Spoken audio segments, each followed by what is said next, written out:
As tough as it was on Saturday to swallow it, tougher.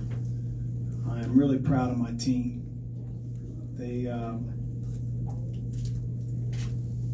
competed their tails off.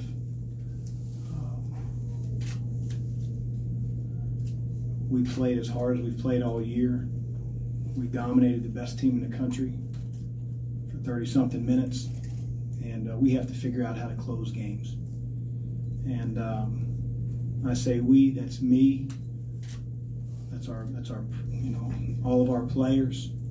We've got to figure out how to finish games and close games when teams are in panic mode and they're drawing up defenses in the sand.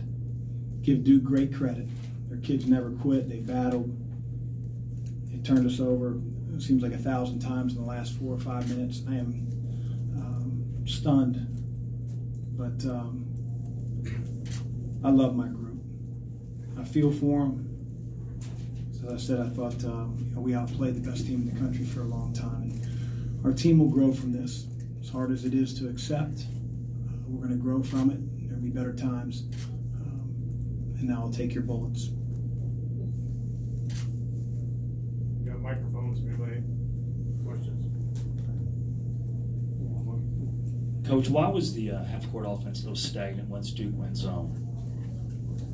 Well, we were out of sorts because by the time we crossed the ball, across the half-court line, we were limited in our time, in our shot clock. They were in a very, very extended 2-3 zone, and their hands were everywhere. And although we talked about getting the ball to the logo a few of the times that we did, we missed a shot in there. We turned it over when we got the ball in there. But with how spread out they were, that's where we needed to get it.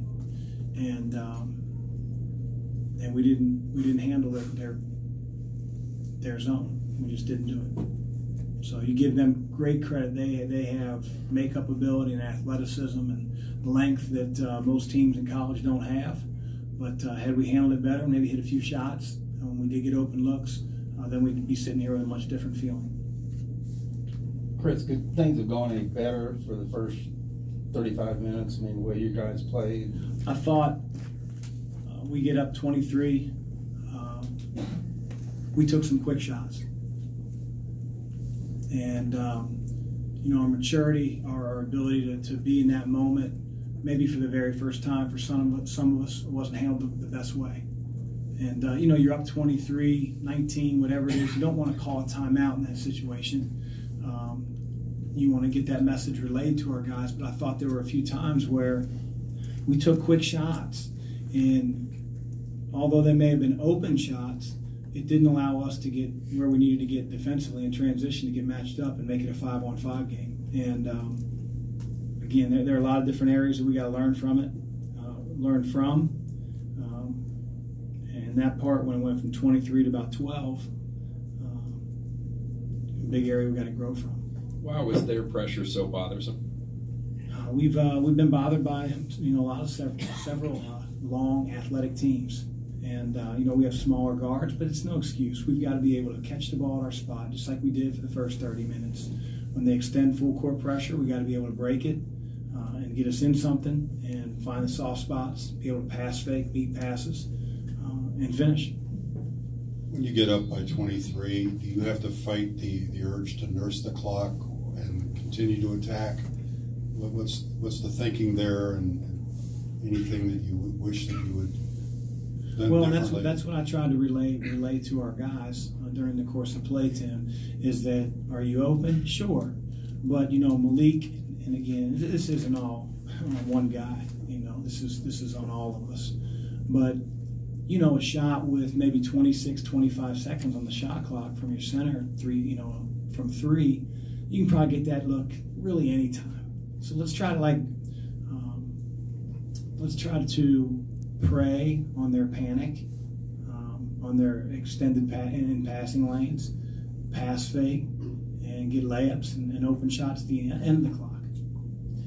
What was the explanation? It seemed like the last call was a charge on Reddish, and they went to the monitor and called Ryan, what did they explain? They said that Ryan's heel, was in the restricted arc, and obviously it's a reviewable play, I guess. And so I trust those guys. And, it's on video, so they're not going to make that up. Coach, once you guys, once Duke switched to the full court pressure into the zone, you guys clearly struggled with it. Is there anything you would have done differently to try to combat the pressure that you guys just didn't do tonight?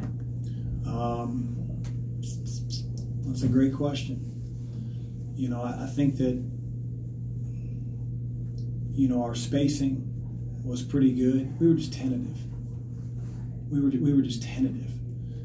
Every pass was like they wanted it to get to their teammate. And that tentativeness,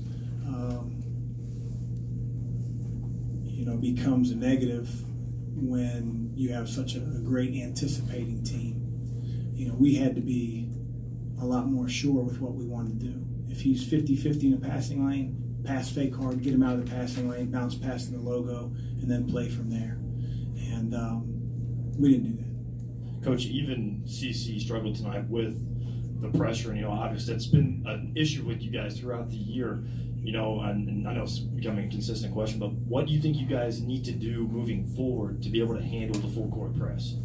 Same things that we're doing, that we've been doing for 6 months since our staff arrived.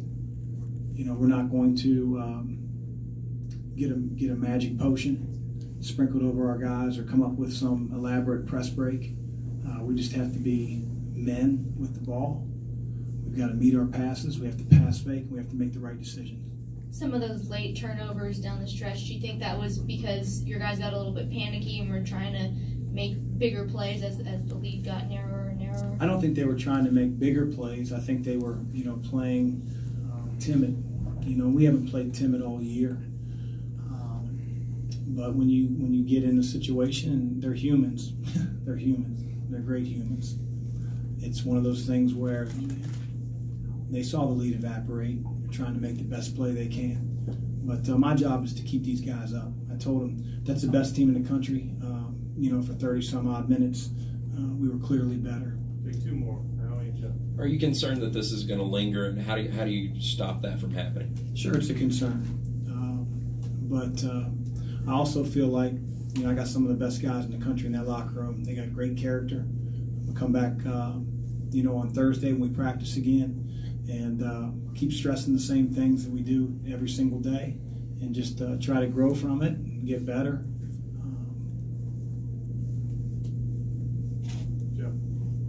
Kind of stole my question. I was just going to say that a bunch of the guys on this current team experienced the Virginia loss last year, which was also a big gut punch. Is there any other way to communicate that with them about kind of just picking it up and moving along? Can you say anything right now that? It's sports.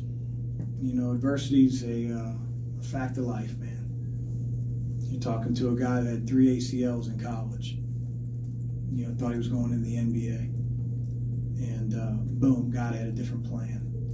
So if we had the opportunity to, learn from some tough times and tough moments, and that's exactly what, we're going to aim to do. My belief in these guys is crazy strong, and that's not going to go away over a really tough loss. But hey, man, you lose some tough ones. You're going to be in sports at this level. It's going to happen. Thank you, Coach. Thanks. Thank you.